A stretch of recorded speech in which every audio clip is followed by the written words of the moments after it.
Olá, meus amigos, minhas amigas, é um prazer estar aqui novamente com vocês para este episódio, mais um, né, da segunda temporada.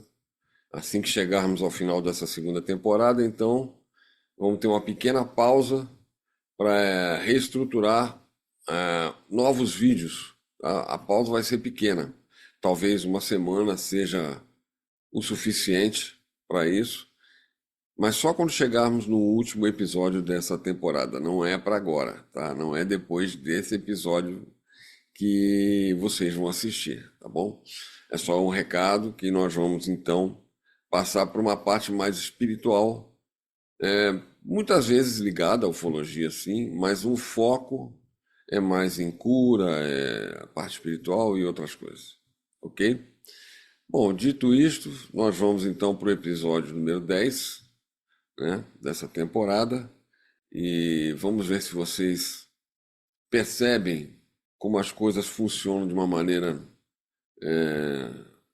bastante direta às vezes na ufologia, tá? Mesmo sem ter o contato direto, né, ou seja, frente a frente, mesmo assim as coisas acontecem de uma maneira bastante direta, ok? Então vou mostrar para vocês algumas coisas aqui e vou falar sobre esse fato específico do ano de 2018, tá bom? Então, vamos ao vídeo. Como eu disse a vocês, o ano era 2018, uma noite comum aqui em casa, né? Tranquilamente, sem nenhum tipo de problema. E eu estava assistindo televisão, né? Tranquilamente na sala, com a minha esposa, até que algo, não sei o que foi, houve assim dentro de mim uma vontade de ir até a varanda de casa. E como é aquelas vontades que você não consegue resistir, não sabe por quê, você é, na verdade, compelido a fazer determinada coisa, foi exatamente o que aconteceu comigo. Fui até a varanda, a princípio não vi nada, ok?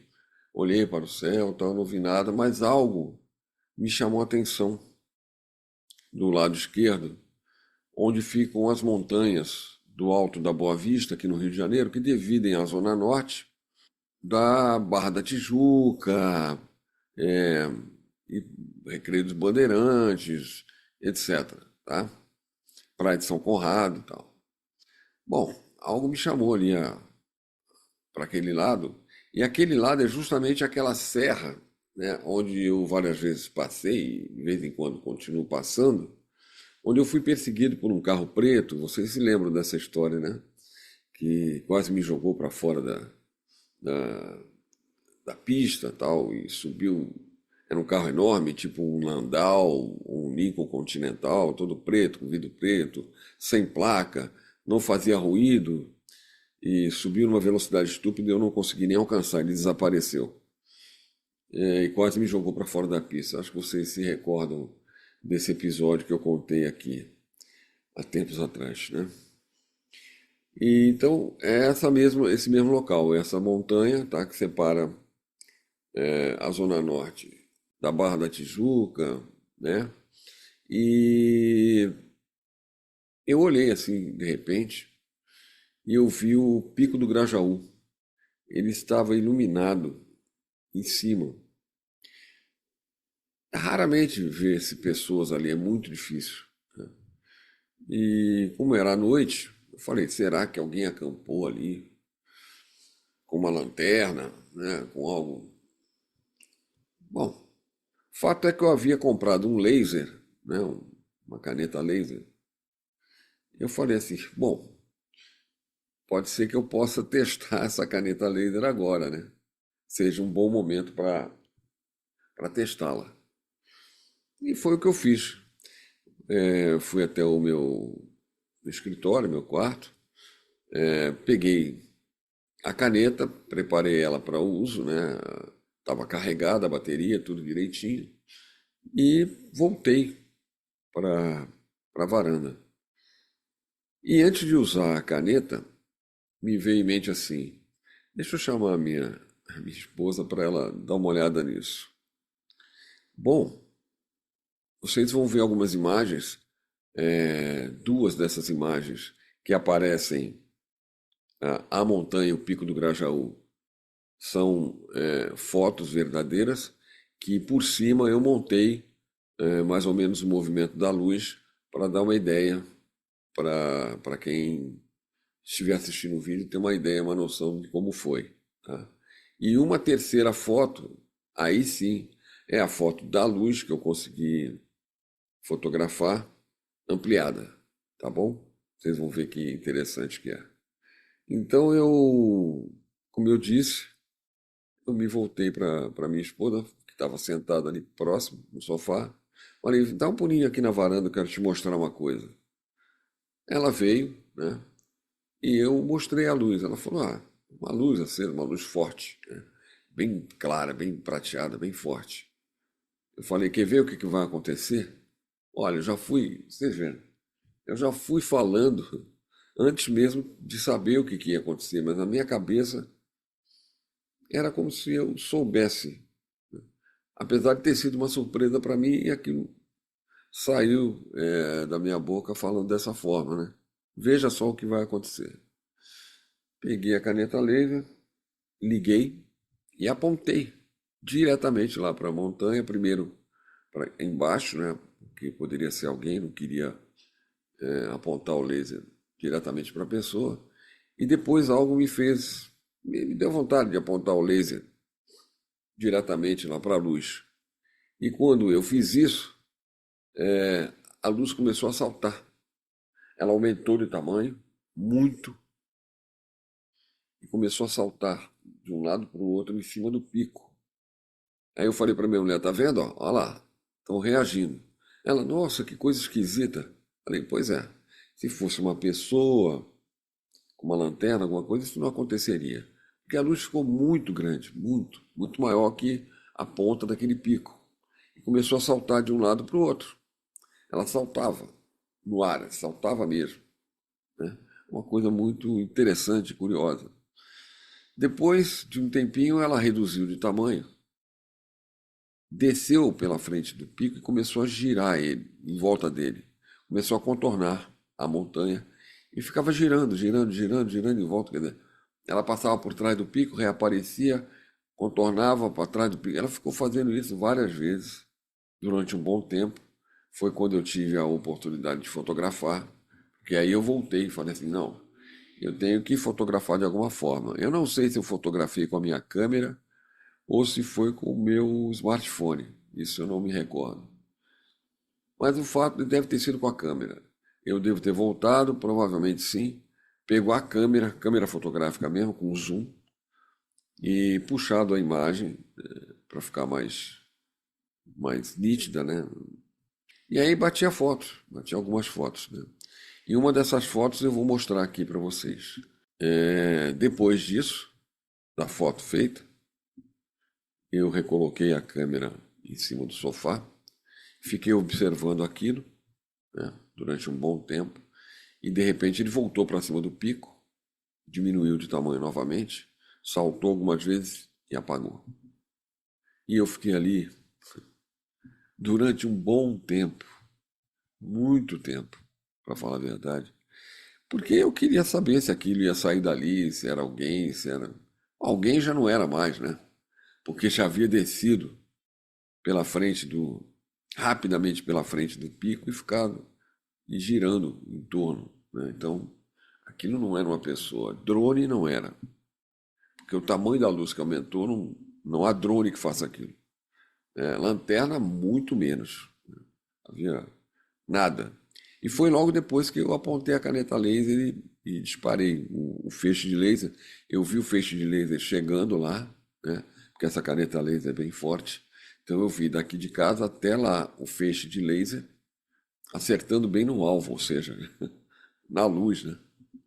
E, e quando eu fiz isso, ela começou a se movimentar que nem doida, né? Foi quando a minha esposa achou aquilo, se assustou, quer dizer, se admirou daquilo que está acontecendo, exatamente como eu havia dito que iria acontecer.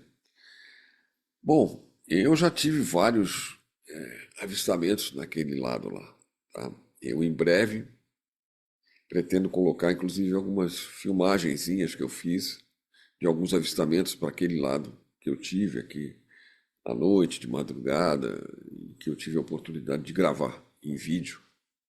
Eu vou colocar aqui para vocês verem. Mas assim, igual a essa, foi muito estranho, muito interessante, muito pitoresca, né? Essa essa luz era uma luz muito prateada, tá? Muito forte, muito concentrada, não era uma luz que expandia, não. Era uma luz muito concentrada e muito forte, muito prateada, que em certo momento aumentou de tamanho, continuando concentrada, não espalhando. Ela em nenhum momento ela iluminou o pico, ela não iluminou a parte de mata, né, da Floresta da Tijuca, que fica ali no alto da Boa Vista. E em nenhum momento, tá? Então, quer dizer, ela não expandia, a luz ela tinha um controle, certo? Era um controle inteligente, ela não expandia. Mesmo aumentando o tamanho, ela ficava na proporção, mas ela não expandia e não iluminava, ela não batia, apesar da força dela, do brilho tão forte que ela tinha, ela não expandia para a mata e nem para o próprio pico, onde eu acredito que tivesse pousado, sei lá eu o que, né? Aquilo não era uma nave, tá? Pela proporção, eu não acredito. Uma sonda, possivelmente. Aí sim. Aquilo ali, aquele local, tem um histórico de muitas aparições de naves, tá? O Alto da Boa Vista, eu conheço muitas histórias ali do Alto da Boa Vista, inclusive do rapaz que eu falei para vocês, que saiu de uma balada com uma moça e a moça depois de manhã apontou para o céu e tinha uma nave. Quando ele se virou, a moça tinha desaparecido dentro do quarto. Então, foi numa casa no Alto da Boa Vista. A casa do professor Mário Amaral e da doutora Glória Alice Machado, que eram meus professores de parapsicologia e presidente da ABRAP, do Instituto de Parapsicologia do Rio de Janeiro, etc., também ficava no Alto da Boa Vista, onde aconteceram várias experiências e várias aparições. O filho de uma pessoa muito conhecida, que eu não vou aqui falar o nome, nasceu logo após uma aparição. A esposa desse amigo estava grávida, e em determinado dia ele subiu o Alto da Boa Vista, ele era um repórter, e ele estava com uma câmera e ele chegou a fotografar isso de dia. Tá? E aquilo veio na mente dele como se tivesse alguma conexão com o filho dele que ia nascer. E naquele dia, na parte da noite, o filho dele nasceu. O meu amigo Jorge tinha encontros com os seres em determinados pontos do Alto da Boa Vista, né? Na própria pista, na estrada, ele saía assim, descia e tinha esses encontros. Então vocês vejam que o Alto da Boa Vista é um local extremamente visitado pelos seres, né? É, temos ali, próximo, perto da Gávea, né? Que é um local extremamente ufológico, né? E assim, as aparições são constantes nessa região, tá? Muito constantes, de muitos tempos, não é de agora. Então existem relatos e mais relatos de muitas coisas que aconteceram no Alto da Boa Vista. E fica mais esse pequeno relato meu aqui, para vocês, de algo que aconteceu em 2018. E vocês já devem ter visto as fotos, né? Mais ou menos como tudo aconteceu. E a foto é da luz em si, né? Que ficou num formato interessante, né? Que eu postei aqui para vocês no vídeo. Bom, outro vídeo curto. Eu espero que vocês tenham gostado. Já sabe que qualquer dúvida, qualquer coisa, é só mandar as perguntas, as dúvidas aqui embaixo, nos comentários, que eu respondo todo mundo, tá bom? Não é no chat, mais uma vez eu lembro, não é no chat, é nos comentários aqui embaixo. E espero que vocês estejam apreciando essa trajetória toda da minha vida, com esses encontros inusitados, com esses fenômenos inusitados também, ok? Muito obrigado mais uma vez por assistirem esse vídeo e eu gostaria de pedir para vocês, se puderem, se gostarem, deixa o like aí de vocês para ajudar o canal, tá bom? Não custa nada, é só dar um cliquezinho, se gostarem, bom? E se inscrevam no canal, tá? Repassem esse episódio e os outros para outras pessoas que vocês queiram, tá? Para que elas possam ter a oportunidade de assistir também aos episódios aqui do canal. Muito obrigado mais uma vez por vocês ficarem assistindo a mais esse episódio. É um prazer para mim, é uma honra ter vocês aqui nesse pequeno canal contando histórias verídicas de acontecimentos que eu participei, ok? Foram comigo, então eu não estou falando de outras pessoas no momento, porque eu acho que eu não quero replicar o que as outras pessoas, não é esse o meu foco, né? A minha ideia é contar a minha história. E como eu não escrevi o segundo livro, então eu estou contando aqui para vocês a continuação do primeiro. E em breve, acho que alguns pontos eu vou refazer novamente, porque estão me pedindo mais detalhes de algumas coisas e eu pretendo então detalhar melhor sobre fatos que aconteceram comigo, alguns inclusive que eu já contei aqui no canal. É isso, gente. Obrigado mais uma vez, obrigado por estarem comigo até agora, obrigado pela inscrição de vocês, obrigado pela paciência, tá bom? Um forte abraço para vocês, para a família de vocês, para os amigos de vocês, tudo de bom e até o próximo episódio.